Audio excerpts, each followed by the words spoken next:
Alright guys, Scrappy again today. Hope you're doing well and enjoying your day so far. Major developments last night with iLLeY finally turning the stream on for the first time in a very long time, announcing his return a couple of days ago to the competitive Call of Duty space, but he's given all the information last night on stream as to exactly what's made his decisions over the last several weeks, especially when it comes down to rejecting a CDL offer to get back into the league. For the vast majority of players, and over the last few years, rejecting any offer has not necessarily worked out so well, but for certain players, and for world champions at that, could this be a good decision for iLLeY, and where might he potentially go given his relationships that still exist in the league, if anywhere? Very much enjoyed your thoughts in the comments below. Hit the like button if you enjoy, subscribe if you're new as always, I greatly appreciate it. There were some great pieces of content coming out of this tourney the other day. We'll get into some more actually later on today, but firstly, wanted to mention a couple of things. Simp, Shotzzy, among others, up for Esports Awards nomination. I believe the final, broadcast is going to be 21st of November out in Los Angeles, where, one of these guys maybe is going to win, maybe is not, who knows, time will tell. Now, speaking of the COD League season, it's coming up soon. 6th of December is the official launch date for the season.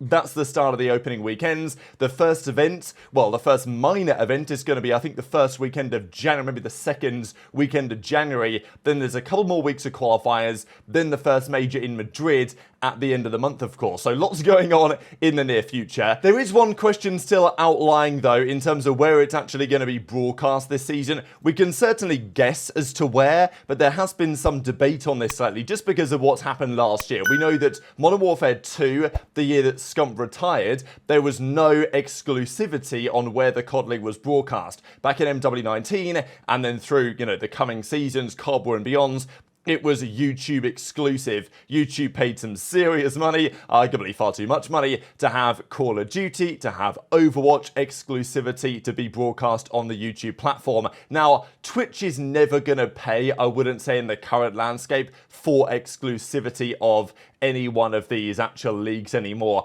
Back in the day, they used to. An organisation like Kick.com today might, but I don't think the COD League would ever go for anything quite like that. YouTube will, because they want to, take away the audience from Twitch, and it's understandable. Now, back in the day, we used to have non-exclusivity, and we did have that for 1 year of the CDL during Modern Warfare 2. Scump retired, and obviously turned on the Twitch stream, and that season was insane in terms of total viewership across Twitch and YouTube, and in terms of growth of the scene, that was a mega result. Now, of course, the COD League can then go to YouTube and say, hey, look at the 350,000 viewers or whatever we had for the World Championship, we're going to bring that to YouTube. The reality is it doesn't quite work like that, because Twitch is a different ecosystem to YouTube. The way that it works from like a discovery perspective is very different to YouTube as well. And look, if it was on both, as it was a couple of years ago, where did I watch? I watched on YouTube, because the player is better, you can rewind, you can pause, stuff like that. I know that lots of you guys agree with that assessment. And I know that many people are pretty happy with the YouTube exclusivity because, they perceive that to be the better broadcasting experience, which is totally fair enough. But from my POV, I don't see why it shouldn't just be on both anyway, and why we couldn't have a non-exclusive arrangement where, sure, you can still watch on YouTube, but if you want to watch on Twitch, you can. A lot of the streamers will be on Twitch, and there's way more discovery for these big events as they happen on Twitch as happens on YouTube. Because if you look into YouTube and the Call of Duty matches are on, let's say, it's Major 5 Champ Sunday or something, you're not going to see YouTube present you with Scump's live stream, Octane's live stream, Zuma's live stream, the official broadcast, all the other live streams happening. They'll give you one, they might give you two, but they want to give you an array of things you can potentially watch. On Twitch, if there's a big event happening, you'll see everyone is there, and some of them will be on the homepage, and for new fans potentially of the scene, that's a great way to discover it on these big weekends. So we saw that a couple of years ago. You don't see that so much on YouTube, and the debate has been, is it going to be on YouTube, or what's happening for the upcoming year? Because when it was confirmed that after Modern Warfare 2, for the Modern Warfare 3 season, we were going back to being exclusively on YouTube. For example, the Esports World Cup was on Twitch as well as YouTube, which I personally think is the way to go in terms of growing the scene. And then, if we grow the scene over the next few years, then you could land a bigger exclusive contract down the line. But instead, it feels to me that we have this, myopic, shorter-term view where the league is like, oh, we need the money from the YouTube deal, and kind of forgoing the possibilities of having it non-exclusive for a few years to see where that might potentially lead the scene. But at the same time, many of the organizations and teams agree with this, because you know, they pocket a couple of $100,000 a year from the YouTube deal, their cut of it, and that pays for their salaries on large occasions. So anyway, this was the article that happened about this last year, 11th of December, when basically it said that they would have the deal for the next year. Now, I believe when they confirmed this new deal, they only confirmed that it was an extra 1-year deal. And they didn't technically confirm that it was a 2-year deal. I think it was a 2-year deal for last year and this year, but as it stands, it's just, I don't think it's been quite made official whether the YouTube deal is actually continuing or whether it is going to go again to non-exclusivity. But according to the schedule, it's basically going to be on YouTube again. If you guys go to the schedule to see the matches, you'll see, you know, the YouTube link is here basically everywhere. So it does seem like it's going to be staying YouTube exclusive. I don't know if they've actually technically announced that for the season, and maybe there's going to be an announcement soon, or maybe they will be on both platforms anyway. But yeah, according to what we can see early on here, it is going to be, you know, if you click on this link, it takes you to the Call of Duty League YouTube channel, as you guys will be familiar with. But let's talk about a couple of things on the iLLeY side for sure. I didn't really pay that much attention to this yesterday, but poor Cruz, right, because he was basically dropped from his team of Fire, Flames and Ghosty. I'm kind of surprised, as many of you guys were, that iLLeY isn't playing with Hook, for example, in challenges. That might make sense, and it's what I said the other day, right? Like, if you're Hook and iLLeY, you might think about trying to become a package deal in challenges, because there will be teams this year that want to make a 2-man change, and Hook and iLLeY could be an ideal combo given they've played together before, won the World Championship together before. Something interesting to think about. But yeah, Cruz, it's classic COD, isn't it, really, when he gets dropped and doesn't even get told until it hits the timeline that iLLeY's going to be replacing him. But iLLeY, for the first time in a very long time, turned the stream on. Yes, of course, we see Drazah here in the replies as well. iLLeY's been AFK, AWOL, whatever you want to say, for a long time. We know that Shotzzy talked about it. The teams were talking to iLLeY to maybe make something happen, but iLLeY, for whatever reason, it just wasn't, the return wasn't looking likely. Shotzzy kind of said a few things. He didn't want to say the full story publicly, but there are a few reasons why Shotzzy felt like, it seems, that iLLeY retiring or basically calling it a day with COD was a likely outcome, and it felt that way just because iLLeY's been, you know, where's he been? I mean, obviously after all the drama that happened this most recent season, still a massive name player, still a world champion, but his, you know, future in the scene was a matter of major controversy for quite some time. So then iLLeY turns the stream on yesterday for the first time and says a few words for pretty much the first time, right? And, well, we know that the other day, not on his stream, but on other streams, he was talking about exactly what's been happening and his comeback to competitive COD. He confirmed the other day that he is looking to play again, but actually in challenges instead, to get back up to speed and then to get a spot back onto a CDL team potentially better than the opportunities that he was getting given going into this upcoming season, because he did tweet out a while ago, free agent for the new year. There was some interest. Then, you know, he still didn't really do much. Did he play the beta? I mean, this is the confusing thing with iLLeY, right, is that yes, he had the thumb injury. Yes, there was all the other drama of last season with various nicknames, of course, flying around, the infamous interview back at Major One, etc., etc.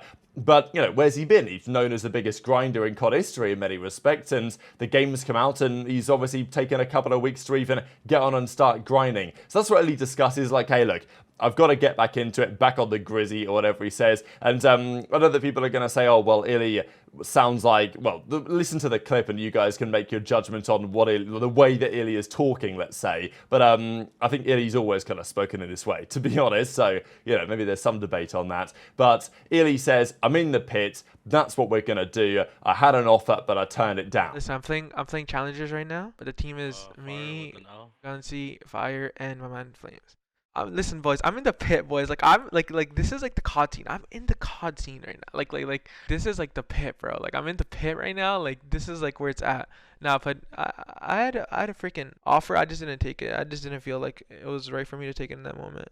But that's why I'm grinding challengers. Like, see what's good. I miss you guys too, bro. No cap. I swear to fucking God. Like, I'm actually about to start streaming and like fucking like just grinding again, bro. Like, get like just finding like myself, like finding like my grind, bro. I haven't been grinding like that, bro. Like, I gotta get back on my fucking Grizzy. Oh my God, I gotta get back on my Grizzy, bro. I gotta start fucking doing my thing. So the main question here is whether iLLeY turning down a CDL offer is potentially the right decision or not, because historically, it's not necessarily proven to be. When players like Mohawk, or I think there's been a few other names that have turned down offers, we're not really sure what Donnie Temp's decision was last year, because, you know, Temp we potentially thought could have gone back to Vegas last year. That never happened in the end. And, you know, now he's going to college and hopefully, you know, wishing the best for Donny. But we know that there's some questions there on what that exactly looks like. But I saw some interesting discussion on the Reddit about this that got a lot of traction, really. Just saying that history tends to show that rejecting an offer isn't the right move. But he could be an outlier, to be fair. And as Ninjas mentions here, like Clay got back in the league after playing Challengers for a while.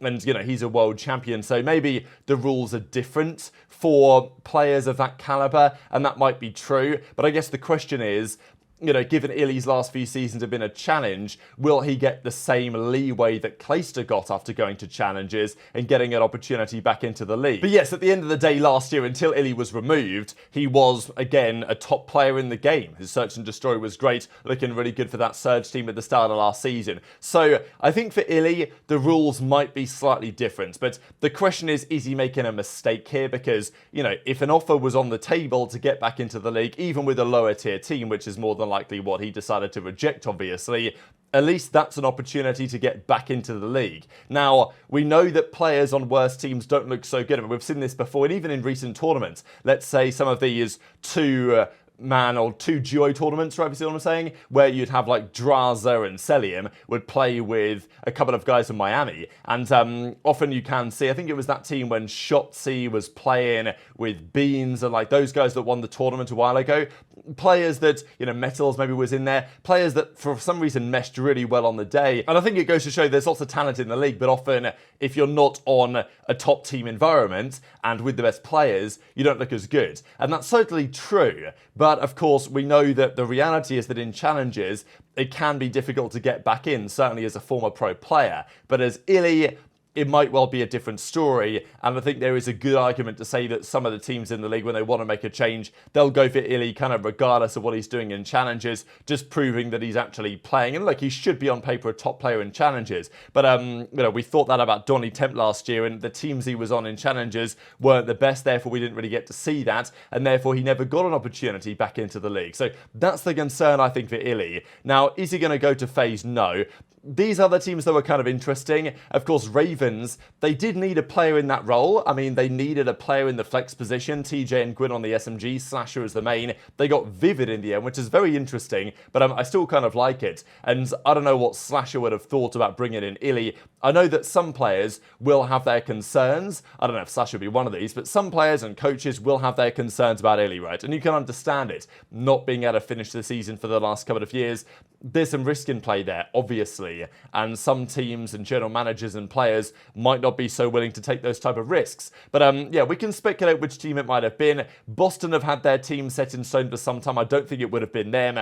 It wouldn't have been Cloud9. It wouldn't have been the new Gentlemates roster, which is still representing LAG for now, but that won't be there for long. It wouldn't have been Thieves. It wouldn't have been Miami. Rocker is maybe the most likely on some level, just because they formed their team relatively late. They weren't really sure what their AR duo was going to be. And it's not like the Rocker team is like bad, really, on paper. I mean, Estriel Nero is a pretty good SMG duo. Gio and PaulX are serviceable players. I'm not convinced this team is going to be very good, really. But look, if iLLeY was in there instead of Gio, or iLLeY was in there instead of PaulX, it would have been interesting. But if you were iLLeY and you're looking at that team, is it a team you say yes to, given that, you know, you've played OpTic and, you know, better teams in the recent past? Maybe not, but still, if that was the offer, it's something that, you know, maybe should have been worth considering, because there's obviously some talent in there. It wasn't going to be OpTic. It wasn't really going to be Toronto, I don't imagine. And then Surge, I don't see Rambo bringing iLLeY back. And then Falcons, of course, have gone the Saudi route. So, you know, there's not many options that could have realistically given iLLeY an offer, if we believe that is true. But will it work out for him is the big question as it stands. So very much interested in your thoughts in the comments below. Hit the like button if you enjoyed. Subscribe if you're new. Take care. And I'll see you next time.